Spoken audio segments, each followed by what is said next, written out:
One woman dies from it every 2 hours, and somehow Britain has the lowest survival rate from it in all of Western Europe.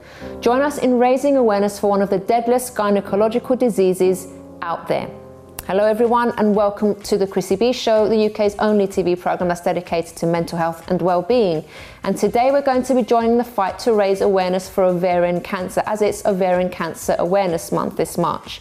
We'll be joined by regular Dr. Rob Hicks, who'll be giving us a rundown of what ovarian cancer is and what to look out for. Before we start off, let's take a look at some of the thoughts and feelings being sent out into Twitter sphere about ovarian cancer. Target Ovarian Cancer tweeted, "Lorraine is on BBC Breakfast talking about experiencing bloating before her diagnosis of ovarian cancer. I'd started noticing that my clothes were tight, sitting at my desk at work was uncomfortable." Anwen Jones of the BBC said, "Absolutely vital that all women are aware of the symptoms of ovarian cancer and go to GP with persistent bloating. Our survey published today." Sharon Hodgson, MP Shadow Minister for Public Health, tweeted, "Concerning statistics today, a new report by @Target Ovarian, only a third of women would see a doctor when they experience a major symptom of ovarian cancer. Make sure you know the symptoms and share them with as many people as possible." Well, a lot of support out there for the movement, with lots of organisations getting involved to spread awareness. Well, now it's time to do our bit for raising awareness ourselves, and we welcome on Dr. Rob Hicks to talk about what symptoms to look out for. Hello, I'm Dr. Rob Hicks. I'm the resident doctor here on the Chrissy B Show, and today I'm going to be telling you a little bit about ovarian cancer. This is a cancer that affects women, mostly over the age of 50, but it can affect women of any age. In the UK, there's about 7,000 women every year diagnosed with this condition, and sadly, just over 4,000 women each year in the UK die as a consequence of it. It's not a very pleasant cancer to have, and the likelihood of a woman with ovarian cancer surviving 10 years or more is only 35%, so just over a 1 in 3 chance. And that's because ovarian cancer often is very difficult to become aware of or to diagnose. It has a range of symptoms. These symptoms can often be quite vague and can be similar to other conditions, but the sort of things to look out for is bloating of the abdomen, and that's persistent bloating that is pretty much there every day for 2 to 3 weeks, for example. It doesn't come and go, it's persistent. A swollen tummy is another symptom to watch out for. Needing to pee more often than usual, although generally won't be ovarian cancer, it's a symptom to be alert to. And one of the things to be alert to as well is pain in the tummy or in the pelvis, a discomfort or pain that's there on a regular basis or indeed is persistent. And one of the other symptoms really that's key to look out for is people with ovarian cancer often find that when they're eating food, they feel full really rather quickly, more quickly than they would expect to. There are a number of risk factors for ovarian cancer. Nobody knows exactly why it happens, but there are some things that put a woman more at risk of developing the condition. Getting older, for example, is a risk factor. Not that you can change that. Having a family history of ovarian cancer or indeed breast cancer in the family increases a woman's risk. Being overweight increases a woman's risk, as does having a condition called endometriosis. This is where cells that normally line the womb actually travel and are found in other parts of the body. So those are the things to be alert to, and if you've got those in your history, in your family history or your medical history, or indeed you've got the symptoms, never to be frightened to consult your doctor and to raise the question with your doctor, "Doctor, do you think it could be ovarian cancer?" Don't hide or shy away from that, because the more information you can give your doctor, the easier it will be for him or her to make a diagnosis. So how do we go about making that diagnosis? Well, obviously we ask lots of questions of our patients. We certainly examine our patients, and for women that will involve an intimate examination of inside the vagina to try and feel for abnormalities within the lower abdomen where the ovaries are. The doctor may suggest some blood tests, one of which is called the CA125 test. This is a substance where increased amounts of it are released by ovarian cancer cells. And an ultrasound scan can be used as well, along with other tests like CT scans or MRI scans, for example, where these are appropriate. Now, should a diagnosis of ovarian cancer be made, then there are treatment options. These include surgery, and indeed chemotherapy. So as with any medical condition, whether it's ovarian cancer, any other forms of cancer, or indeed non-cancerous conditions, it's very important to raise the question with your doctor about what you're concerned about, to think about the symptoms, how long you've had them, whether they come and go, and actually how severe they are. All these things the doctor will ask you, so it's useful to be prepared to answer those questions promptly and not to have to sort of think, well, I'll go away and come back in a month and give those answers. Have them ready. Write them down if you think it's easier. But the most important thing is, with any condition, the sooner it's diagnosed, the better the chance of a successful treatment. And that goes for ovarian cancer like other medical conditions as well. And now let's take a look at this. Hi everybody, I'm going to show you how to make a delicious, nutritious loaf of healthy banana bread right now.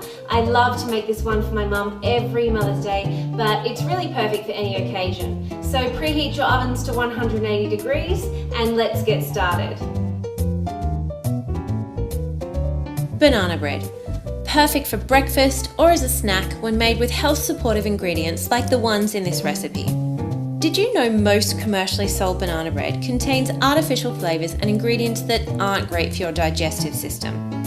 This recipe is free from gluten, eggs, dairy and sugar, so you and your loved ones can enjoy more of it in a healthier way. Banana, pear and coconut oil provide great moisture and flavour. Bananas provide potassium, pears add healthy fibre, and coconut oil has great antiviral properties that will help keep your digestive system happy. To make this gluten-free, I use almond meal and buckwheat flour in place of bread flour. Almond meal is packed with healthy protein and fats, and buckwheat flour is a great source of iron and magnesium. Combining vanilla extract with cinnamon, nutmeg and a little unrefined sea salt boosts the flavour and healthy mineral content of this bread. You may use more cinnamon and nutmeg if you like, they're great digestive spices. Blend all ingredients well to ensure they're properly combined and pour into a loaf tin before placing into the oven. Because every oven is different, the best way to know when this bread is ready is to poke a cake tester or barbecue skewer into the middle of the bread after about 45 to 50 minutes. When the skewer comes out completely clean, remove from the oven and leave to cool. Slice into thick or thin pieces, whichever you prefer, and top with organic butter, soft goat's cheese, chia seed jam, or my favourite, homemade nut butter. For the full recipe, please visit the Chrissy B website, www.chrissybshow.tv. Thanks for watching, see you again soon. Now don't go away, because after the break, Dr. Rob Hicks will be answering your medical questions, including this one. Can swelling near the ovaries be a hernia? Find out the answer after this break.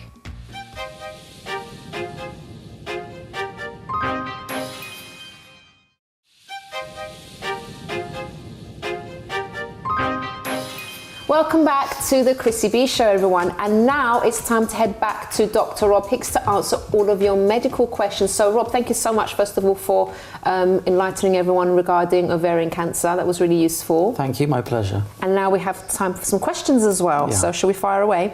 Oh, what, the email address, Rob, what is it? doctor@chrissybshow.tv. Now you need to tell the viewers. Can I tell the viewers? Can I? Doctor, go ahead. Doctor@chrissybshow.tv. Okay, so first question, Rob. Can swelling near the ovaries be a hernia? Wow, that's an interesting question. I've never been asked that one before. The answer is yes. However, it would be very, very unusual. And with any sort of swelling where you don't know what, or lump where you don't know what the cause is, I would urge you to go and get your doctor to check it out as soon as possible.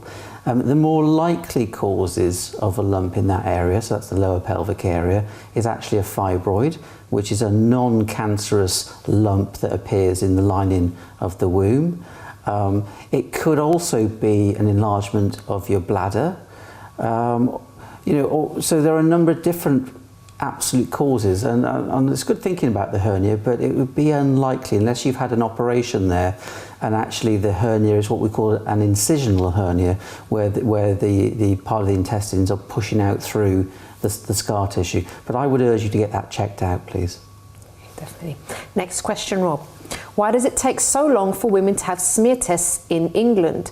I'm from Scotland and smear tests are done by age 21 as opposed to 24, and there are mandatory tests every 6 months. Now this has changed, so that here in the UK, whether you're in England, Wales, Scotland or Northern Ireland, women are invited to have a smear test between the ages of 25 and 64. So between the ages of 25 and 49, women are invited every 3 years, and between the ages of 50 and 64, they're invited every 5 years to have a cervical smear test. The reason for the smear test, as I'm sure you know, is to identify changes in the cells of the neck of the womb, the cervix, which if not treated may develop over a period of years into cervical cancer. So things have all been sort of made the same around the UK now. The announcement for Scotland was made in 2012 and it was implemented in 2016. So now every woman should be invited with the same frequency, unless of course she's got abnormalities or a specific medical history where she might be invited at different times. Okay, next question, Rob. How long after a tooth extraction before I can start eating and drinking does the gauze need to stay in? Well, putting my dentist hat on, I'm not a qualified dentist, but get asked these questions, but I've come across this before. Yeah. So with regards to eating and drinking, I mean, with regards to any aftercare after you've had a tooth extraction, follow the advice that your dentist has given you, and ideally you should have been given an information leaflet on what to do, and certainly what to do if problems arrive like pain or persistent bleeding. With regards to food, it's a good idea to give it a couple of hours before you eat or drink, because your mouth may still be numb, and the risk there is you have to take care not to bite the area or the gums or to burn the area because you can't feel it. Then for the first day or so, stick with liquids and soft foods. So we're thinking like fruit smoothies, mashed potato, that sort of thing. Avoid spicy foods and hot foods because you don't want to risk irritating or burning the area. So that's the general advice with food and drink. I'm sure if you've been given more specific advice or different advice, then follow the advice you've been given by the dentist. With regards to the gauze is there to try and stop the bleeding. So you keep it in for at least 30 minutes. And you keep pressure on it to again to try and control any bleeding, and then what you might need to do is change the gauze if it becomes sodden, for example. Otherwise the gauze can be removed because it's there to prevent bleeding from continuing. Once you've stopped the bleeding, it can come out. So I just hope this didn't happen sort of like a yes. couple of weeks ago, and yes. It's like they've still got the gauze in there. Never mind. Okay, next question, Rob. What can I do about incomplete bladder emptying? I have been having this problem for quite some time now. The urine flow stops and starts again. The force of the flow, however, has not changed noticeably. Well, the first thing to do with this is, you say that you've had this problem for a long time. Now's the time to go and get this checked out. Because what you need is a diagnosis as to what's causing it, so you can be given the right treatment. It also depends on whether you're a man or a woman, what the likely causes are. So if you're a man, for example, one of the common causes of this symptom is an enlarged prostate gland, which interferes with the flow of urine from the bladder to the outside. Whether you're a man or a woman, constipation is actually a very, very common cause of this symptom as well, as is the inconvenience that comes with needing to pee. So for example, if you're in a rush, or maybe you feel a bit, inhibited because you're in a public toilet, for example, or you're not getting the privacy, that can mean that you stop and start as well. There are some muscle problems with the bladder, there are some nerve problems that can affect the bladder, there are side effects of medication, and this can happen actually after people have had surgery within the pelvis or within the bladder and surrounding areas. So this is why it's important to actually pop along and see your doctor, get a diagnosis, and then you'll be able to be advised on what specific treatment you need to overcome the problem, which must be a real nuisance for you. Wow. Okay, next one. How can one treat ingrown hairs on the face? They're not only unpleasant to look at, they're painful too. Well, one of the things that you can do, and is one of the hardest things to do, is just leave them be, no, because actually they'll often grow out on their own without treatment. Okay. What's really important is you don't go picking and digging at it, because what you're likely to do is cause infection, cause inflammation, and cause scarring. If you really need to take it out, soon, then what you can do is use a sterile needle or a sterile pair of tweezers and very, very gently pull it out. But again, don't go digging beneath the surface of the skin to get it out. You mentioned it's painful, which means it might well have developed a little tiny bit of inflammation and infection. And again, that will often, it depends how long you've had it for, but that will often heal by itself within a day or so. But you might want to use a mild antiseptic, something like tea tree oil.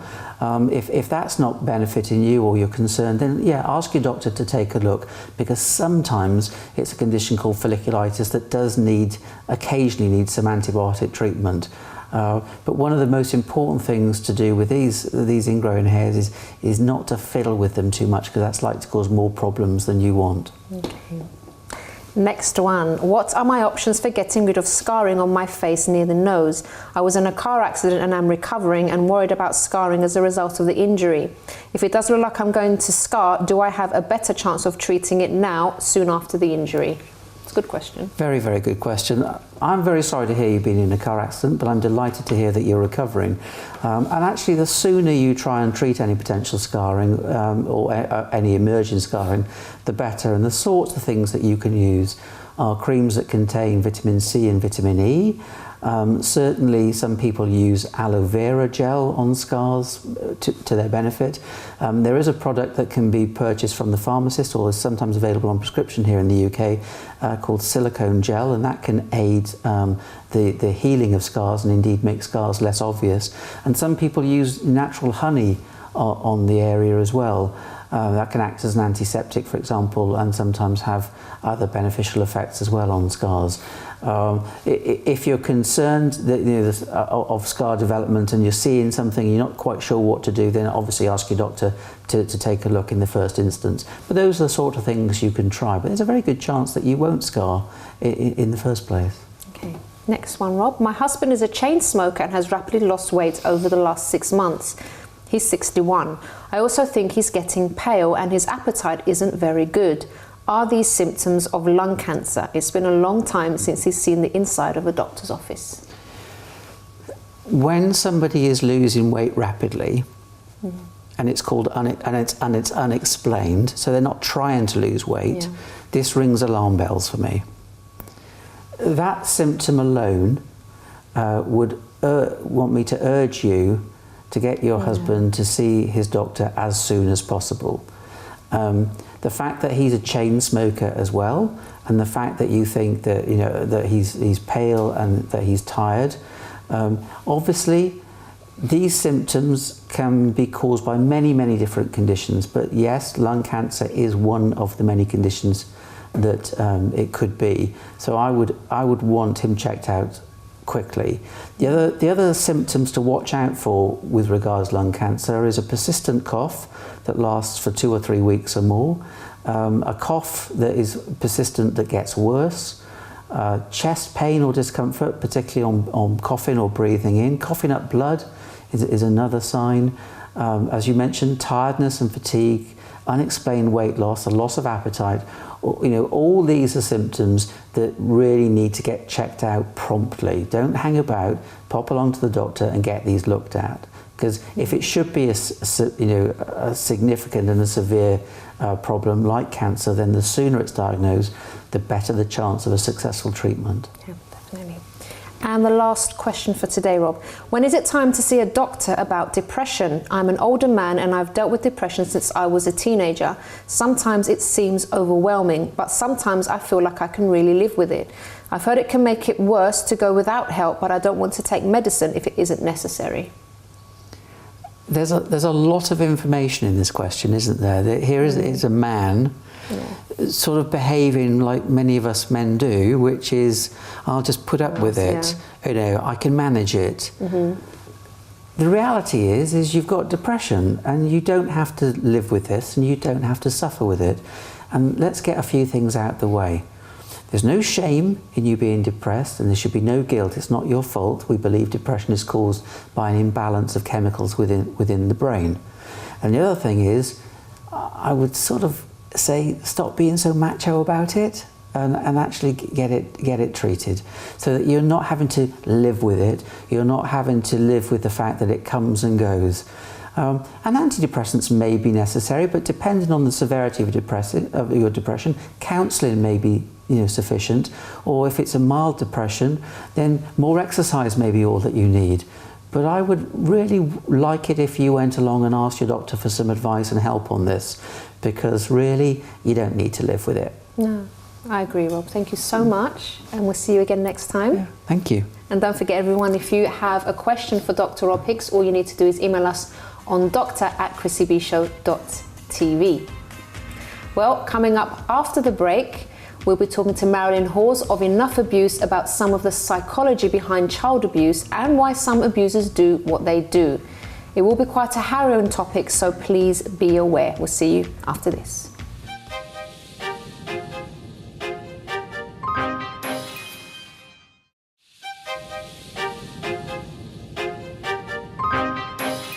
Welcome back to the Chrissy B Show, everyone. So we hope we've been able to do our part in raising awareness for ovarian cancer on today's programme with our resident Dr. Rob Hicks, who gave us some advice on how to approach your doctor should you have any concerns on the issue, as well as answering your questions.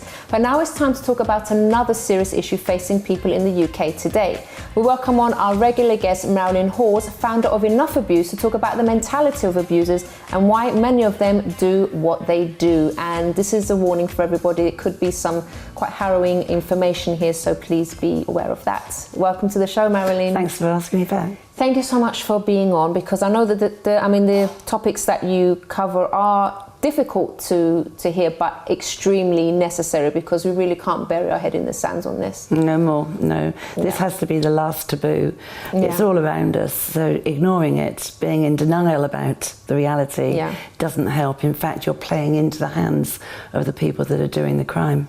Exactly. Which is, So, tell me, Marilyn, are abusers born that way to abuse, or what's actually the psychology behind it? Could you explain that to us? Well, I started going down this route when my own children had been sexually abused, and that's the question I asked myself is, how does anybody do this? So I spent 2 or 3 years talking to people who dealt with offenders and talking to offenders, and there is absolutely no proof whatsoever that you're born like it. If I might just get my little bit of Play-Doh out here. If this is a baby's brain, and there it goes, significant things happen in that early years, the life of someone who goes on to be an abuser or a child abuser or any form of abuser.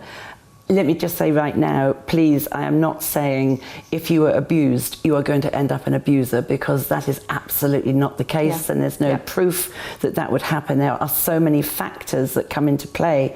But if you look at this as a brain, when a child is in trauma, when a death of a parent or something significant happens, and it could be abuse, of those child abusers, only 1 in 8 was actually sexually abused. Interesting. So, and there is. You would expect that to be much higher, wouldn't you would. Yeah. You would. Yeah. And people like to say, "Oh, well, it fits," and they used to say it up until not so long ago.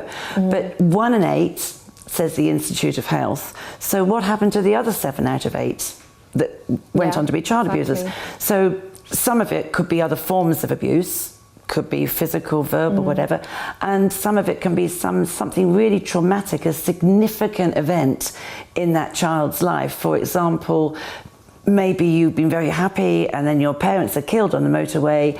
What a trauma that is, and nobody wants to bring you up, and there's nowhere you go into care. The trauma, when you are in trauma, cortisol is very dangerous and it spikes. So here we have it now. So you're a young child, this is the early years from like birth up to maybe 5 or 6. So the cortisol spikes with the trauma, and it starts attacking the neural pathways and breaking the neural pathways. It changes the coding of the brain. So look at that now.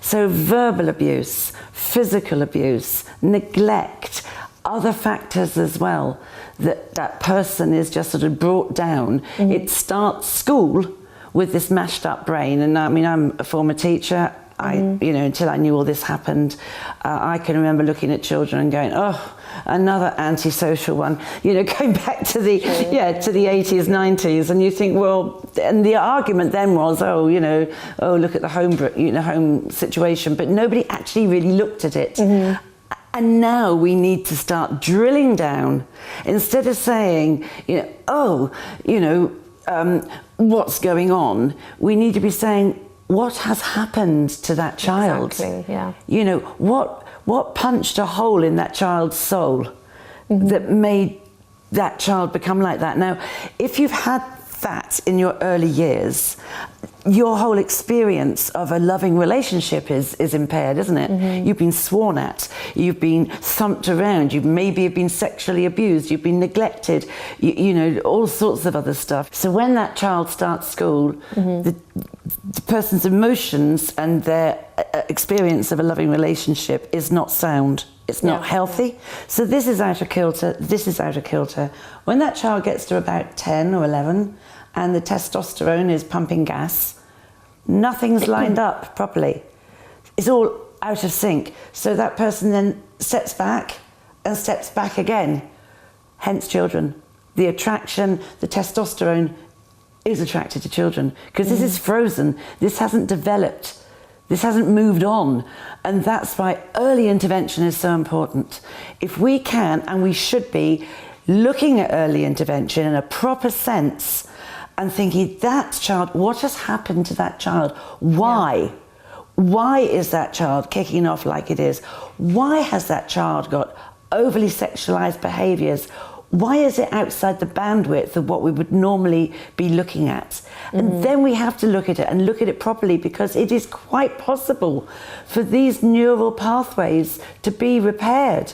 And you can rejig the brain. Now, your brain is growing until you're changing, until you're 25 years old. So it's quite malleable. So you can, if you take the time, well, of course, at the moment we have a problem with funding. So things called early intervention and prevention are not funded in the proper way. And if we don't fund it, we are looking at a train crash going forward. And so you look at those factors with other things that come into play in that child's life, maybe lack of support, low esteem, low emotional intelligence is a big factor as well. Mothers have a lot to play. Mothers that are swearing at children a lot and hitting children a lot, neglecting them, because the vast number of these people are sadly men. Yeah. And, you know, women that don't validate boys and make them to be the fine young men that they were born to be, it impacts growth. And parenting has so much to do with it. Marilyn, would you say that obviously now that child that was neglected or whatever happened to them is now an adult? Is it then maybe too late for them? Is it going to take too much to try and kind of change the way they feel towards children and things like that? I think it's really difficult, and I'm sure the jury's out on that. Personally, I think rehab, it's a tricky one. The thing is, I mean, I have spoken to people who have come out of prison who are offenders, who are child abusers. Do they regret what they've done, or what's the general kind of thinking? They say they do. The trouble is, this is distorted. So your thinking is not healthy. They don't think like you and I. They're not attracted to something like you and I. But I know from the people that I have spoken to who have been in prisons, who have said, actually, it's a joke. We go into prison, there's cutbacks. So there's also very strong denial in these people. So they're looking at people that are not so strongly in denial, that will go on those offender management programs. But I've known people that were in jail for 3 years that were still waiting to go on that management program. And they've come out before they've had any of that programming. Now, some of the ones that I have spoken to have said, oh, we all sit in a circle and we know what they want to hear. So we tell them what they want to hear. And then we come out and we go back to ourselves and we have a jolly good laugh. Oh dear. Because no one has actually, and this is my point, no one has drilled down into the why. They want to talk to the offenders about the what and the how, but no one has gone back into the why. And the job of rehabilitation really is to push back the fantasies that create the need and the desire to have sex with children or fantasize and masturbate about it, to push those desires back to the back of the brain. But my concern is, you don't know, the brain is a very, very complex thing. What those triggers are, what combination of those triggers are going to then raise that desire again. So it's difficult. It's a tricky one. It's a tricky one. It's best to catch it early. It's very best to catch it early, sort it before it happens. But and also to protect your own children. Exactly. But the trouble is the denial. There's some study that was done in 2014, the Book study, and they took 127. No, sir, I haven't done anything. I absolutely have not touched a child. No, not me. You certain? Nope, not me. And then they put those people through a polygraph test, and 72 of them had all hands-on abused at least one child. Wow. That's the strength of the denial. It's phenomenally strong. They will not get past it, because that's almost like some sort of psychological refuge that they hide behind. That if they crossed over, they would have to face how monstrous it is what they've done. So are they sorry? They'll say they're sorry, but if they were sorry, why didn't they put their hand up before they were caught and put into prison? They're only sorry when they've been caught. Yeah, exactly. And I would also like to end by saying, if you are someone with inappropriate thoughts of abusing children, and that means you are consistently thinking about it for 6 months, that makes you a paedophile. You know, before you've even touched a child, you are consistently thinking about having sex with children. Please pick up the phone and ask for Stop It Now. Stop It Now are the only charity that deal with this problem. So if you don't want to get yourself put behind bars, then face your demons now. Thank you so much, Marilyn. And if you have any concerns regarding these issues, please get in touch at info@ea-uk.org. Now don't go away, because after the break we'll be talking to founder of Global Woman magazine, Mirela Sula. And the last time Mirela spoke with us, Global Woman was in full swing and going strong, and she's achieved so much more since then. But first, we do have a quiz for you. Women account for what percentage of business owners in the UK? Is it A, 17%, B, 25%, or C, 46%? Find out after this break.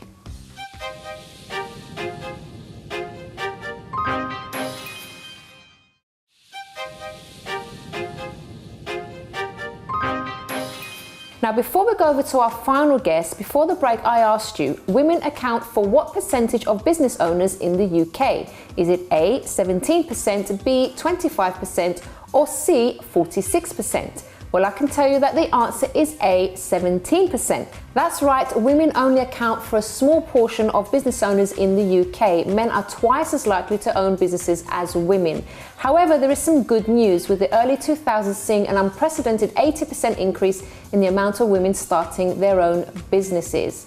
And talking about women in business, we have back on our lovely guest, who's founder of Global Woman magazine, Mirela Sula. Hello, Mirela. Hello, thank you for inviting me back. It's lovely to have you back on, my darling. Now, it's been about 2 years since you were last on, and you have done so much more since that time. But for the benefit of the viewers that didn't actually see your story when you came on last time, can you give us a brief overview of, you know, what happened when you first came to the UK, the struggles you had, and then what you've achieved? Yeah, it seems very long, probably a little bit more than 5 years I've been in this country now, and it feels that it is really my home country now, because the opportunities that I've found here and the old dreams that came true, it really makes think that it's really a country that is meant to be yours. So, of course, when I go back and see my beginnings and my journey as a migrant woman, as a single mother, as someone that I was not sure which is my path, which is my life purpose. Am I here for a reason that I really believed in it? now I can see that it really resonates, and all the dots are connected, and all the opportunities that before probably didn't make sense, now they have a meaning. And it's really it's a good place to be when you see that you are not here only for yourself, but to represent many other women that believe in the same vision of having a better life for ourselves, for our families, for our communities, and leave a legacy for the next generation. So as you already know, and I had the opportunity to share for the first time my story here, about 2 years ago, it hasn't been easy. A lot of challenges and obstacles, but they are there for a reason. They are there to teach and to give you the training that you need to face everything that it takes for you to lead by example. So in 5 years now, I can see that everything is falling into the place. You struggled quite a bit when you first came to the UK, didn't you? It was quite a difficult time for you, but you pulled through that, because have you always been quite positive, Mirela? Well, that's a very interesting question. I remember because I always loved writing, and I was writing poems since I was probably 10 or 11 years old. I remember when I wrote the first book, I was about 17, 18 years old, and the first 3, 4 books that were poems, when I go back and I read these poems, they are full of depression, full of, like, it's really obvious that there is a woman behind these lines that is really calling for help, is calling for, is desperate. And when I read these books, I said, oh my God, I've been very negative about myself, very low self-esteem, blaming the world, blaming people around me, blaming it. It's a really desperate call. So if, when people make me this question, well, I think I've been positive, but probably not positive toward myself. And I believe that if you are not positive toward yourself, you can't be toward people as well. See, so knowing you now, it's hard to kind of put the two people together, really, because you seem so different now. And, you're helping to empower other women, which I think is amazing. That's very true. And I remember when I decided to change my life totally, because self-awareness started to increase and to have a call inside me to make things happen and change, and not blame other people, but take responsibility and take actions in order to see some difference in my life. And slowly I just started to see absolutely a different person inside me, because everything starts from inside. And I remember when I saw that final flashback that gave me the power and the courage to dare to really take actions, because it's not just about, I'm not happy where I am, but I can't do anything. And you realize that you don't feel comfortable where you are, but then you have it's you that you have to take that decision to move yourself from the place where you are, where you want to go. And when I took the decision to change everything and to take in charge for my life, I just didn't listen to anybody. And I remember when I found an exit of all my, I call them in a different way, like when you decide to kill all your cows, and the cow is something that is blocking you, is keeping you back, because you have a cow, then you think that all you need is a cow, and all your life goes around the cow. This is the story that I finished my book.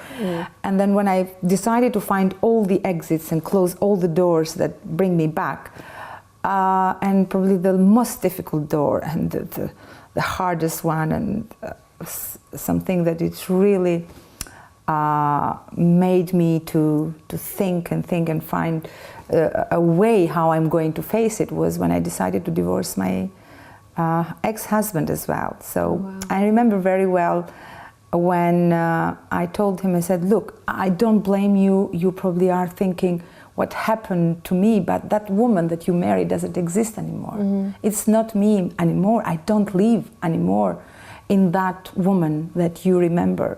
So this question reminded me that it's true, I have changed a lot, and probably that woman of 25 years ago, 20 years ago, 15 years ago probably, doesn't exist anymore, because my life totally restarted, and I was reborn when my thoughts were totally rebranded and reborn, and because you are what you think, and if I see myself 20 years old, 25 years old, I was in a very low self-esteem, low self-confidence, no hope, no green light at the end of the tunnel, not having a clear purpose for my life, not having a clear picture of what I want to do with myself.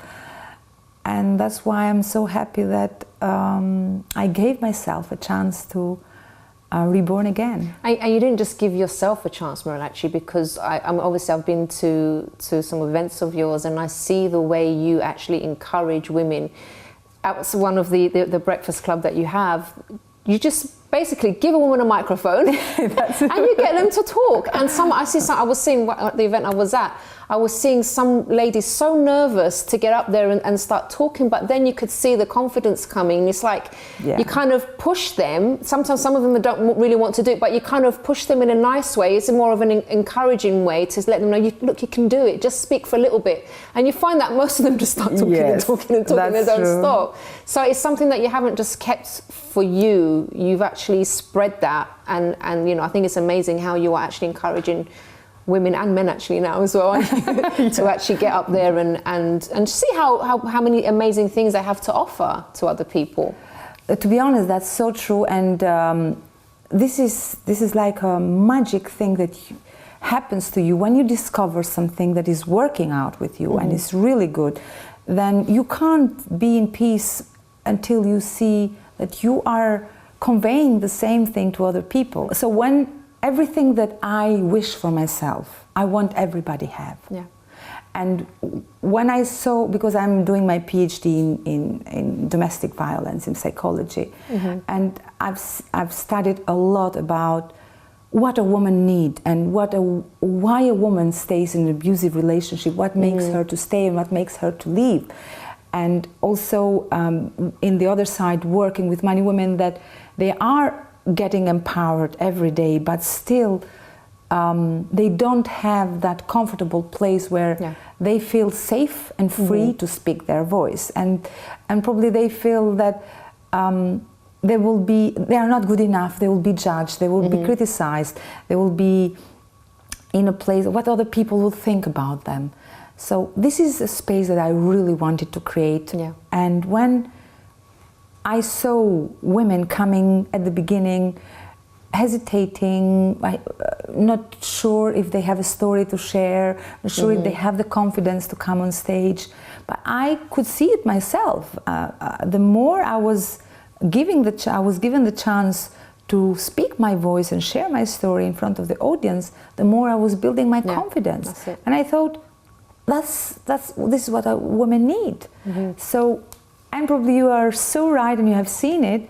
This is the Global Woman Club. This is all about giving women this safe place where they come in front of the audience and they speak their voice, and they are not scared or afraid that other people will judge them. And if you encourage them to come to that place where they start bringing that message from inside, then they forget to give the microphone back. It's true. And they say, please, your time is 2 minutes. And they keep on, and 5 minutes, and 10 minutes. They say, your time is out, now give me the microphone back. And this is how we came with this idea. Now, just to, obviously, for the benefit of the viewers that haven't seen you before, so you have the Global Woman Club, you also have the magazine. Can you tell us the different things that you do? Well, I started at the beginning with Global Woman magazine regarding the Global Woman platform, and then I found myself connecting women that I was interviewing for the magazine. It's like, because the more you interview and the more in depth you go to these stories, the more you know this person. And then next day when you go to interview somebody else and you listen the needs of somebody else that match with something that someone before was offering, said, oh, okay, I have a solution for you, because yesterday I interviewed a woman that has a solution for your problem. And the next day I was meeting another woman that has another need that another woman can offer. I said, you know what, I'm going to bring all these women together. And this is how it started. 2 years ago, for Women's Day, for International Women's Day, I invited about 30 women in my office, and they were all women. They never met each other, but I met all of them one by one, interviewing for the magazine. And once we came together, it felt so good. They came to speak, they shared their message, they really created a need for us to come back again, and this togetherness where we all are aligned and there is no man in the room, because it makes a difference, to be honest. Because I thought, I'm inviting women that are very powerful. They are women in business, women that have achieved a lot in life. And to be honest, we used to start the day, because that was a breakfast, supposed to be a breakfast meeting. And we used to start the day talking about how amazing we are, because this is what we are promoting. That feel free to show off, to share how amazing your gift inside is, and don't block yourself. But we ended up crying most of the time, because we felt so safe to feel vulnerable. And that emotional part, it really makes a difference. Sometimes we see men doing business like playing golf, and at the end of the game they close £1 million transaction.